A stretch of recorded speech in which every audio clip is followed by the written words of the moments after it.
Cooking with Kimberly. And today I'm going to share a very interesting plant with you that is not only something you probably haven't heard of, you've probably not seen it, and you've probably had no idea it was edible. So this is called Solomon seal, and it grows in pretty different soil, right? It doesn't care if it's crappy soil or not. It's right here in the horrible soil by my and it's a very short season for this edible. These are the shoots here. So these are just okay. I think I'm back again. Look, it has these beautiful in the spring, and it's a very short season. Like I said, it's only a couple days, and you'll miss it. Don't blink. And asparagus, if you want to, you can saute them up. You would use them just like you would use hosta shoots. In fact, they're sprouting at the same time as my hosta shoots. Or you can eat them raw. You can put them in salads. They're delicious. It's a very mild flavor, maybe just a little bit sweeter than hostas. So it is good for lung disorders. It's good for inflammation. It's an astringent. It helps tighten up your skin and dry out tissue. So there are some definite medicinal benefits to it, but it's a good little spring edible if you are looking for survival food, or if you are looking, this is a really good one. So I would just take a little knife and I just cut some salad, and I also put some in with our short ribs and roasted vegetables. So here we go. Very crisp.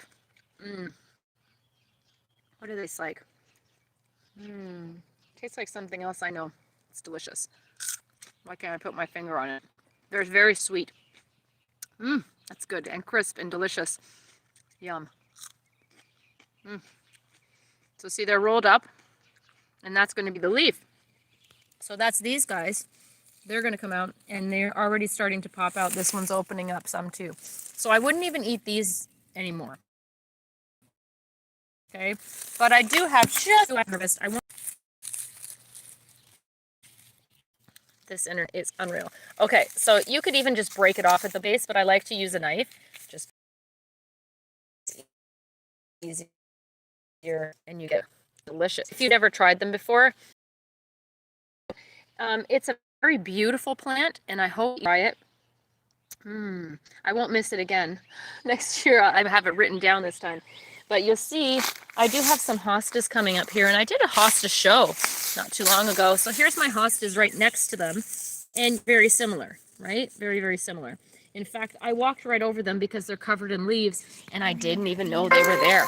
So that being said, that's Solomon seal, and if you didn't know, those little shoots are quite edible, and they are quite delicious. And I hope that if you have them on your property, you'll try them this time.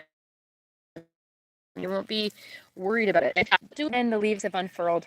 You don't want to eat them then, okay? It can cause vomiting and kinds of bad things you don't want. So eat them when they're nice little young shoots. I only have a couple, but I did harvest a whole bag of them yesterday, and they're very nice. Mom says she likes them even more than the hosta shoots. So there you go. My hostas have already started unfurling again. I'll show you. So you were maybe worried if you cut them, what happens? They keep growing. They'll grow right back out. It's not a big deal. I've harvested these, and they've already started to come back. So, and these ones too. I cut these back, and they're quite happy. See? They're coming. Don't worry. All is well. I still have a bunch of magnolia flowers to harvest. I did a show on that. And I'll just continue posting the edibles that I have. A lot of people are much more interested in what they've got going on around their properties, what they can eat, and what they can use medicinally that they maybe didn't even, and, just a good food source. Anyway, that's Solomon seal shoots, and I hope that you try them, and maybe you've got them on your property and didn't even know. So look it up, make sure you can identify it, make sure it's the right plant. And then in the spring, you just wait until they start shooting through, chop them off, and you'll probably go out there 2 or 3 times in two or three consecutive days and find some more extra shoots. Every year that plant spreads a little bit more, and you'll get more and more every year. So it's a really good perennial that you don't really have to try hard for. I'm in a zone 6 here, but we used to be a 5B, so it can grow very cold hardy, and I'm sure it probably grows everywhere warm as well. So if you're looking for cold hardy vegetable perennials, that's one of them. Okay, I'm Kimberly Turner. Hope you're a champion in your greenhouse, in your garden, in your kitchen, wherever you are today. Okay, bye.